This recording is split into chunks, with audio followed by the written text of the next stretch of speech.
back to the sports wrap. College basketball season is here. And so is Jared Grasso from Bryant University. Opening up the season on Tuesday, you host Brown. It's exciting. You excited? Feel like it's finally happening? Yeah, obviously it's a great time of year. You put all that work in over the summer and the preseason to finally get rolling. I think there's a little bit of that buzz in the air, and our guys are starting to get that feeling of games starting, which there's no more exciting time of the season than right now. Year two for you. Do you feel like you've seen these strides being made in terms of establishing your culture and style of play, the things that we talked about, last year leading into year one are starting to come to fruition? Yeah, I think we're moving in the right direction. I think my upperclassmen understand what I want and understand the culture and standards that I'm going to hold them to. And I think we have 7 new guys now who I've recruited that signed up for me and know what I'm about and know the kind of players I want, the kind of program we're going to run both on and off the court. So I think it's nice having a group of veterans who have been through it, and now some new guys who have been a full recruiting process and understand what I'm about, what our program's about, and the goals that we have here at Bryant. Some of those veterans that immediately come to mind: Sebastian Towns, Adam Grant.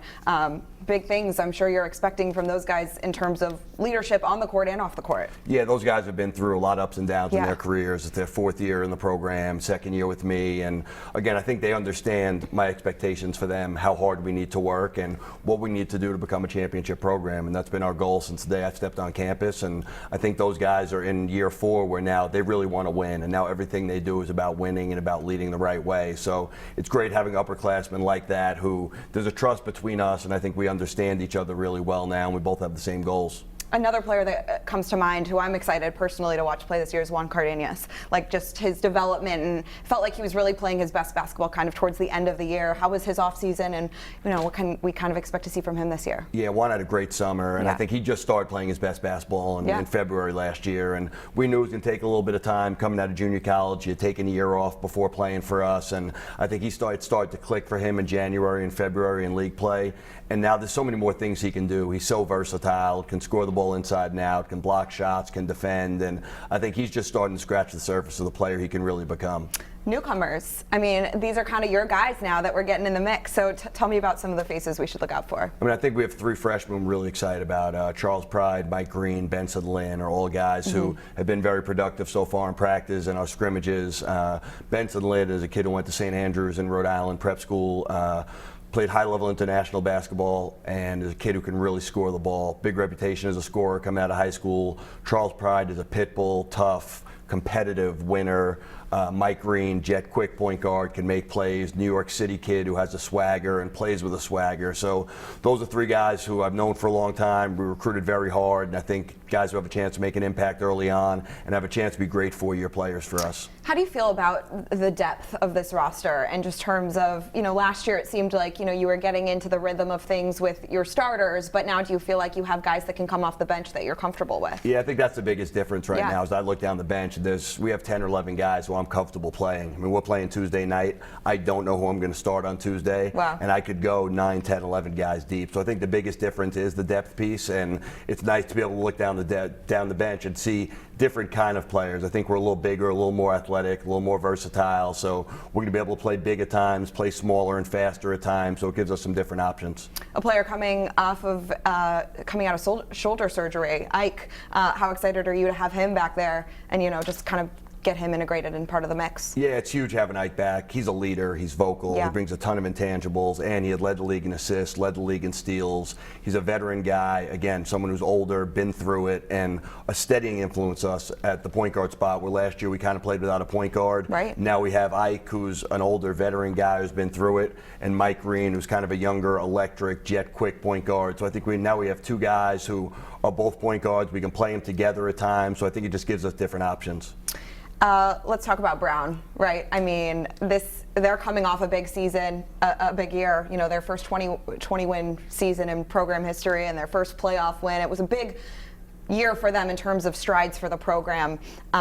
But same for you. You know, this is kind of a fun matchup in the state of Rhode Island. These two programs that I feel like are just flourishing and has a lot of eyeballs on them. What do you like about this matchup? I mean, Mike Martin's done a terrific job, Yeah. obviously, at his alma mater. I played against Mike in college when Yeah. he was there, and done a terrific job turning that program around. Won 20 games last year, made strides in the Ivy League. He's done a terrific job recruiting. So he's someone I have great respect for, and the job he's done with his program. And the Ivy League is a top-level conference right now. The whole conference is recruited at such a high level. So for us, we know we have a great challenge ahead of us on Tuesday. We played them last year and really struggled at their place, and we're outmanned. And I think it's a game our guys will be up for. First game of the year, both programs, obviously both teams are going to be excited. It's a great challenge for us playing a high-level Ivy League team and an in-state rival, so I think it should be fun. In terms of, you know, being at Bryant and getting, you know, the community and the students and the fans involved, you know, you have new bleachers in the gym, and, you know, things are, you know, starting to look like the way I think you want them to look like there. How do you feel a buzz on campus? Is there a little bit of excitement leading up to this game Absolutely. on Tuesday? I think there's an excitement. Yeah. I think we have a good crowd Tuesday night. I think people are excited, and they saw last year we made strides and took steps forward, and I think we're planning on continuing to do that. And one thing I know is we have great kids, high character guys who work really hard, and, you know, people on campus see our guys are in the gym all the time. We have guys committed as students, as basketball players, to being successful, and I think the campus has started to see that, and I think there's an excitement in the community, and I think we'll see that with the kind of crowds we're going to get and the buzz we have about our program right now. I don't want to blow up your spot here, but before we came on camera, I asked you about, you know, this year, and you said, we got a shot. You know, the NEC is what it is, and you feel good about this year, and I feel like that's important for people to know. Yeah, listen, I like our group. I Yeah. like what we're about. I think we have great character. I think our guys have great work ethic. I think they like playing with each other, and we have 7 new guys, with Ike makes it 8 who sat out last Right. year, so it's a lot of new guys, and I don't know when we'll play our best basketball, but we know we do have a group that's talented enough, and they care about each other, they play for each other, they're committed to working hard, committed to winning, so at some point in this year I think we have a chance to be pretty good. If we can stay healthy and we can keep getting better every day, I think we have a chance to make some noise. Another coach who's in his second year, you know, in Rhode Island was Dave Cox, and something he said, you know, about it seems like he's changed a lot about his style of coaching heading into year 2. Do you feel like you've made some really big changes? Anything that you learned about yourself as a head coach last year? Yeah, well, I think thankfully for me, I can go back to playing a style that I'm more comfortable with. Yeah. Last year we had to slow it down a little more, and we didn't have as many bodies we could play. Sure. So now I think we can be a little more aggressive and kind of play a more up-tempo, exciting style of play. But you learn a lot about yourself taking over a program and trying to instill a culture and change a lot of things. You're recruiting new players, and there's a lot you learn in those 18 months. And I think I have a much higher comfort level with my surroundings, with my team, knowing I have some returning guys, some veteran guys who I've been around, having a staff with me for a year who know me and know what I'm about. So I think there's more of a comfort level with us all having been together for a year and kind of knowing the NEC, know what to expect night in and night out. And I think it's something that hopefully we'll have a chance to take the next step forward as a program. Jared Grasso, Tuesday, hosting Brown. We're excited. You ready? Looking forward to it. Let's do it. It's awesome. All right, thanks so much for joining us. Thank you.